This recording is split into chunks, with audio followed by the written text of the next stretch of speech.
Bonjour à tous, j'espère que vous allez bien. On se retrouve aujourd'hui pour vous parler de la disparition de Kevin Van Est. Ça a été ma première vidéo sur ma chaîne, mais malheureusement n'ayant pas de logiciel à l'époque, le son est assez déplorable. Donc par la suite, beaucoup d'abonnés m'ont demandé de refaire cette vidéo.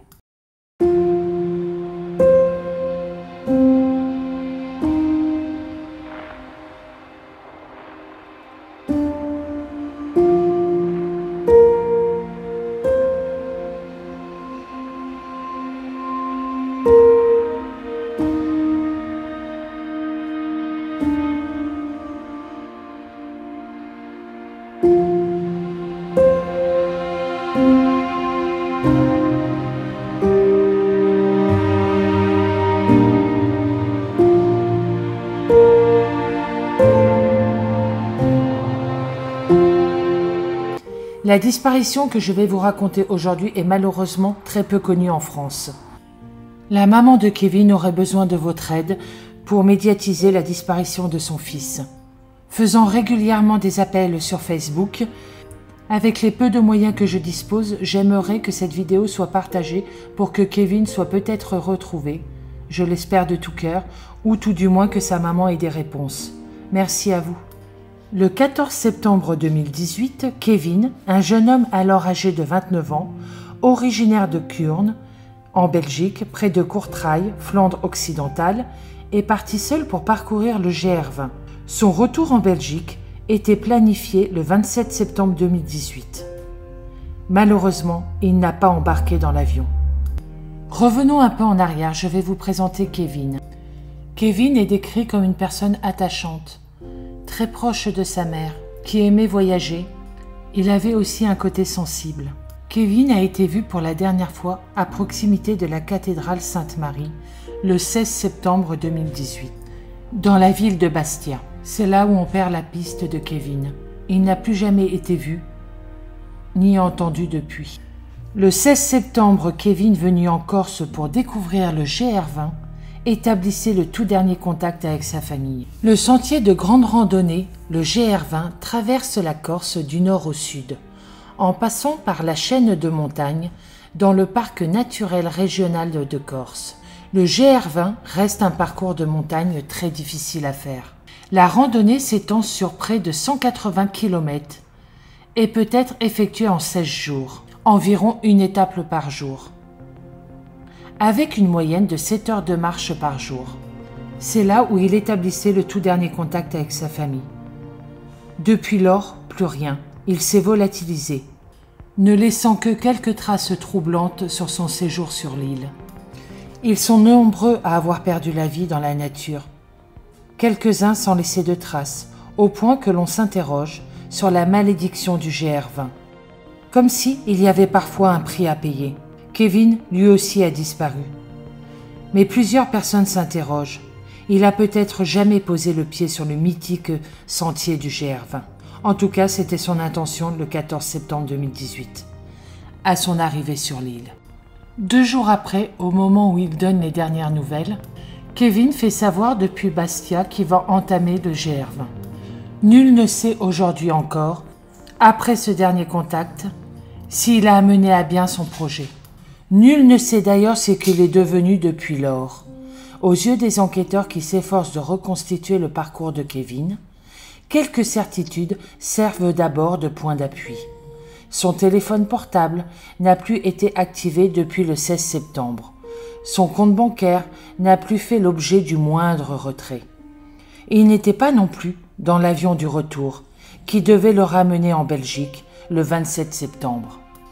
Je vais vous citer quelques pistes hypothétiques et quelques brives d'informations curieuses qui laissent supposer que Kevin a passé ses premières heures sur le seuil corse, à errer, à se promener plus qu'à randonner, jusqu'à adopter un comportement presque marginal, sans pour autant avoir l'air dépressif. Parmi ces éléments troublants, un souci dans un restaurant de Bonifacio, où il n'aurait pas eu de quoi payer l'addition. Puis, sa rencontre, le 16 septembre, avec un prêtre bastiais, auquel il aurait laissé son sac avant de partir pour le GR20. Des faits importants à vérifier. les gendarmes y sont finalement parvenus. Saisie de l'enquête, la brigade de recherche de Porto a finalement localisé le restaurant, où la version initiale a été confirmée. Le lendemain, leurs collègues de Haute-Corse sont parvenus à identifier le prêtre, tout dernier témoin de la présence de Kevin sur l'île. Et surtout, ils ont pu examiner le contenu du sac qui avait effectivement laissé à l'intérieur ses effets personnels et surtout son téléphone portable, éteint. Un itinéraire et un comportement curieux. Le comportement de Kevin jette le trouble. Passant de Bonifacio à Bastia, d'un jour à l'autre, il avait l'air de prendre son temps pour un randonneur supposé s'engager sur le GR20. Durant les 48 heures de sa présence avérée sur la Corse, Kevin n'a pourtant pas cessé de rassurer sa famille, par téléphone, sur Internet, transmettant des petits messages et quelques photographies. A-t-il eu un accident? A-t-il fait une mauvaise rencontre? Est-ce une disparition volontaire? Nul ne le sait. C'est très délicat pour moi de donner mon avis. Je sais que sa maman déclara qu'il n'avait pas de signe de dépression pour envisager un suicide.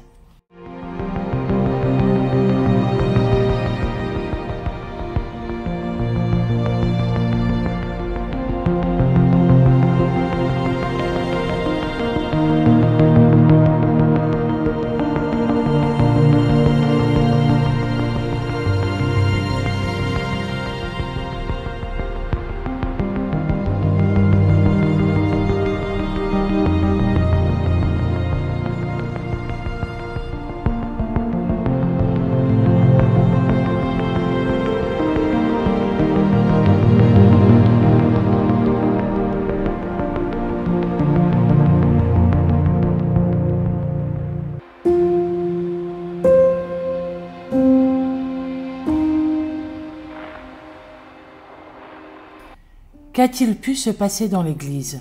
Kevin décide de laisser son sac à dos dans l'église.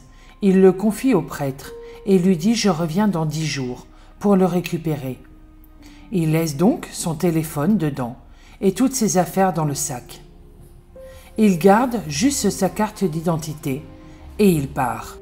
Le prêtre racontera que Kevin aurait douté de ses capacités à se lancer seul sur le GR20.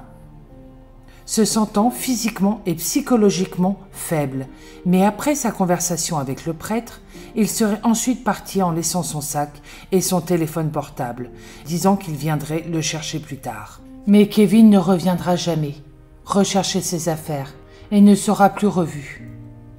Son dernier signe de vie est un texto envoyé à l'une de ses amies, Soraya, le 16 septembre, jusqu'à 17h30. Sans équipement ni argent, passe encore. Mais sans son téléphone portable? C'est ce qui a alerté ses proches. Il a juste gardé sa pièce d'identité sur lui.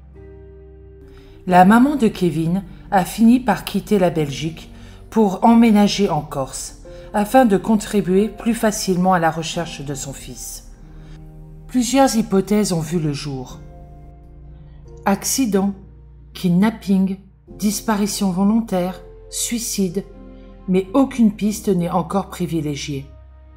Plusieurs témoignages vont être recueillis, relevant que Kevin avait sur lui aucun argent, pas même une carte bancaire.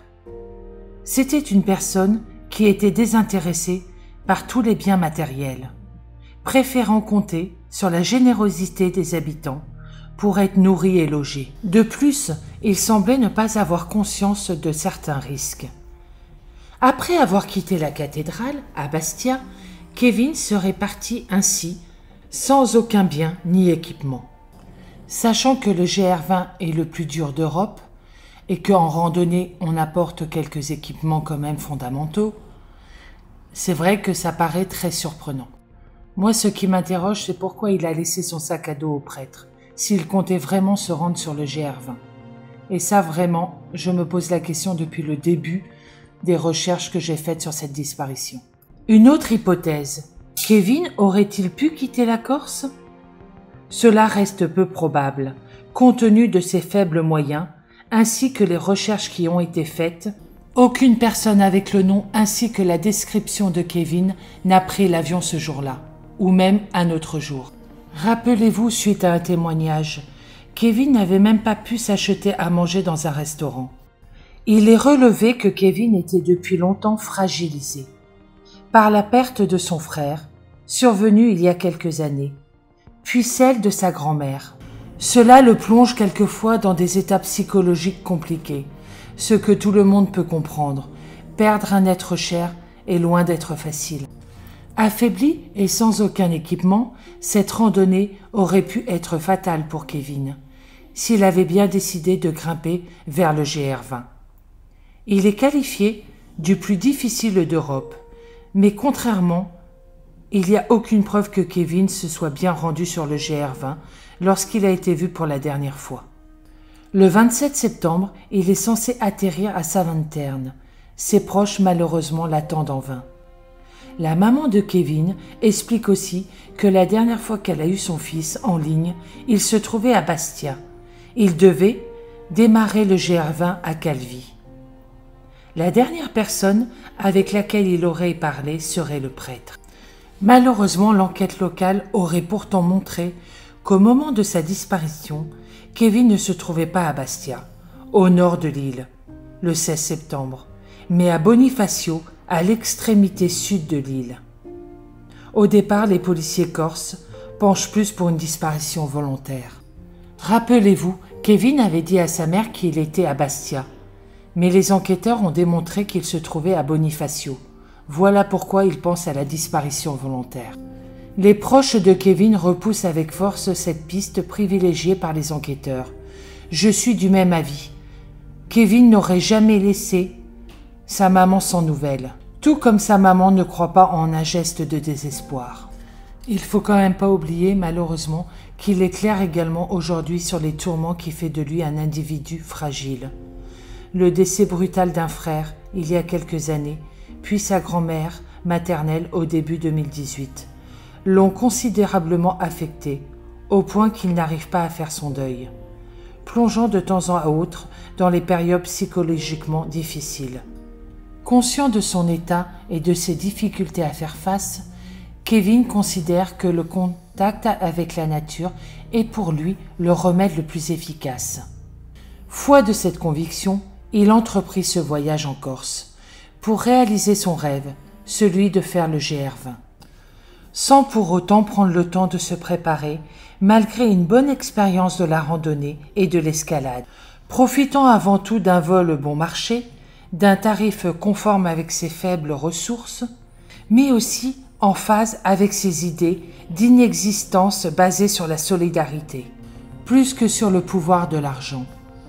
Sur place, en quête d'informations, entre le 14 et le 16 septembre 2018, Kevin aurait malheureusement une fois encore été exposé au-delà de sa fatigue physique à ces instants de trouble profond qui l'ont conduit jusqu'à une église de Bastienne, en proie au doute à ses capacités à se lancer sur le GR20. Sa rencontre avec ce prêtre lui aurait fait du bien, au point de lui redonner de l'énergie et de le ramener à son projet initial. En prenant congé de celui-ci, qui l'avait accueilli et écouté, en lui laissant son sac et son téléphone pour partir, les mains vides, où s'en allait Kevin? Cette question, les proches et les enquêteurs se la posent encore. Tout comme la maman de Kevin, arrivée sur l'île en compagnie d'amis qui s'efforcent de l'aider. Depuis lors, la mère de Kevin et ses amis n'ont qu'une idée en tête. Sans se déconnecter de l'enquête, essayer de faire amener les choses de leur côté au contact de la population et des réseaux sociaux.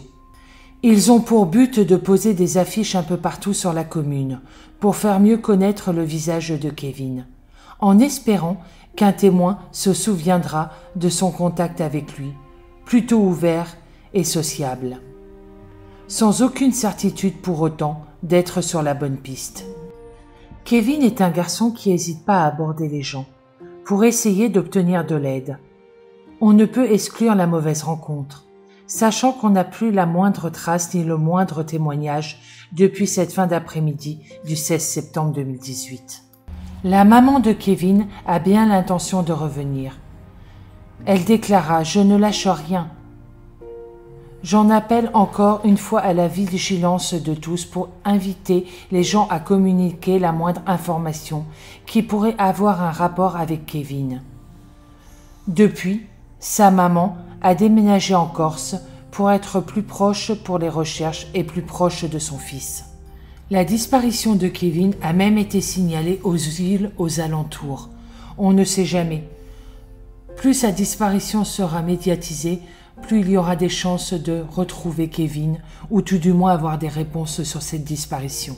La cellule belge de la police spécialisée dans les disparitions sont arrivées en Corse en renfort. Après avoir enquêté en Belgique sur la personnalité et l'environnement de Kevin, les 2 policiers qui ont des contacts réguliers avec leur homologue dans l'île, le comportement marginal qu'a été visiblement le sien a réveillé par ailleurs un état de fatigue très prononcé chez Kevin. Malheureusement, les policiers se sont basés beaucoup sur soit la disparition volontaire, soit malheureusement sur un suicide. Vu son état général de fatigue et psychologiquement pas bien suite au décès de ses 2 proches. Presque 2 ans après, donc en septembre 2020, jour pour jour, l'enquête n'a pas permis d'en savoir plus. Pour le moment, le mystère reste entier sur cette disparition. L'enquête menée par le parquet de Bastia est toujours en cours. La justice et la gendarmerie se refusent donc à toute déclaration officielle. Les recherches, appels à témoins et avis de recherche lancés de la Corse à la Belgique s'enchaînent sans succès. Les semaines, les mois, les années passent, mais toujours aucune nouvelle de Kevin et aucune trace. Toutes les pistes restent ouvertes. Encore aujourd'hui, nous dit-on, en l'absence d'éléments matériels et le grand flou qui entoure cette disparition, complique le travail des enquêteurs. La mère de Kevin, elle, affirme ne pas perdre espoir. Elle continuera ses recherches. Lilium Velg, bonjour. Bonjour. 2 ans après la disparition de votre fils Kevin, vous avez décidé de venir vous installer définitivement en Corse à la fin du mois de septembre. Je rappelle que vous êtes belge. Pourquoi avoir pris cette décision de venir en Corse? Parce que c'est plus facile pour moi. Ici en Belgique, je peux rien faire. Et puis là encore sur place, je peux m'engager à recommencer les recherches, des affiches, demander à les gens et tout ça. Et puis je suis aussi là sur place avec mon fils, même s'il n'est pas là. Ouais, ça, vous avez besoin de ça. C'était important pour vous de venir en Corse, d'être présente finalement. Oui. Exactement. C'est plus pratique si on fait des recherches et puis on rentre à la maison avec le cœur vide et qu'on n'a rien trouvé. Au moins, on peut recommencer le lendemain. Ça, c'est la différence qu'on est en Corse sur place ou on est en Belgique. Je peux pas prendre tous les jours ou tous les 15 jours l'avion pour continuer les recherches. Alors, on rappelle, hein, la dernière fois que votre fils a été aperçu, c'était le 16 septembre 2018 à l'église Sainte-Marie de Bastia. Depuis, vous n'avez plus aucune nouvelle. Une enquête est d'ailleurs confiée à la gendarmerie. Qu'est-ce que vous en savez de cette enquête? Est-ce que ça vous a permis peut-être d'apprendre quelque chose? Oui, j'ai été 4 fois en Corse et puis la gendarmerie m'a dit beaucoup de choses. Les recherches qui sont faites, le suivi de l'enquête, le suivi de l'enquête finalement, c'est ça? Le suivi de l'enquête, mais s'il n'y a pas de piste, ils peuvent pas chercher. C'est ça le plus grand problème. S'il n'y a pas de piste, on n'a rien. Hein. C'est un stop à Bastia et puis voilà, après, voilà. Finalement, aujourd'hui, les gendarmes, ce qu'ils vous ont expliqué finalement, c'est qu'ils n'ont aucune piste sur la disparition de votre fils. Ils n'ont rien trouvé pour le moment? Non, rien du tout. Récemment, au mois de juin 2020, cette fois, un avis de recherche a été lancé par la police belge.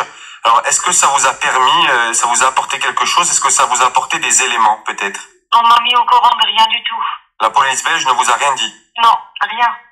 Et puis c'était toujours l'histoire entre la police belge, entre la Corse, les procédures, la loi, on peut pas, on peut... Non, c'est très difficile. La communication, c'est très difficile. On me dit rien. C'est pour ça que je me suis engagée aussi, c'est une raison que je pars en Corse. Là, au moins, je suis sur place avec la gendarmerie sur place. Et puis, voilà, on n'a plus à communiquer entre la Belgique et la Corse. Là, c'est seulement la Corse. Voilà. Lilium Velg, 2 ans après la disparition de votre fils, concrètement, aujourd'hui, qu'est-ce que vous espérez? Moi, quand maman, je le sens toujours qu'il est là. Il faut que je le retrouve, de toute façon. Il faut. Vous pensez qu'il est toujours vivant, c'est ça? Oui, oui. Alors, je crois que vous êtes... tant qu'il n'y a pas de preuves, il est toujours là. Est-ce que vous avez peut-être une hypothèse sur cette disparition, quelque chose dans la vie de Kevin, votre fils, qui aurait pu le pousser à vouloir disparaître du jour au lendemain? Est-ce que vous avez peut-être une hypothèse? Non, pour moi, c'est pas une disparition volontaire. Non, c'est pas son genre de rien dire à moi, de pas communiquer avec moi, parce que quand il est arrivé, j'avais tout de suite des photos, des messages, on se parle. Et puis après 2 jours qu'il était arrivé encore, c'est plus rien. Et ma mère est prévenue, écoute maman, sois pas inquiète parce que dans les montagnes, on n'a pas toujours les réseaux et tout ça. Alors pour ça, il est assez responsable. Mon fils Kevin a l'habitude de voyager. 2 ans avant, 3 ans avant, il était à Vietnam et il a l'habitude de voyager. Il se débrouille très bien. La seule chose qui me vient toujours à l'idée, c'est qu'il y a eu un accident, mais on n'a rien trouvé sur ça non plus, je n'en sais rien. C'est pas la première fois que vous allez venir en Corse, vous êtes déjà venu plusieurs fois, là vous allez venir vous installer. Est-ce que vous avez pu avoir des contacts avec des gens d'ici, voilà, nouer des contacts? Est-ce qu'il y a des gens qui vous aident aujourd'hui en Corse? Oui. Il y a un grand groupe qui m'aide, ils sont très solidaires, la Corse. C'est incroyable. Ça m'a vraiment chauffé le corps parce qu'on a besoin d'être soutenu. J'ai été hébergée, j'ai été guidée, et encore maintenant, ils sont toujours les yeux et mes oreilles. On me laisse pas tomber et c'est ça qui me fait continuer. On est tellement soutenus, on est tellement portés par ces gens-là.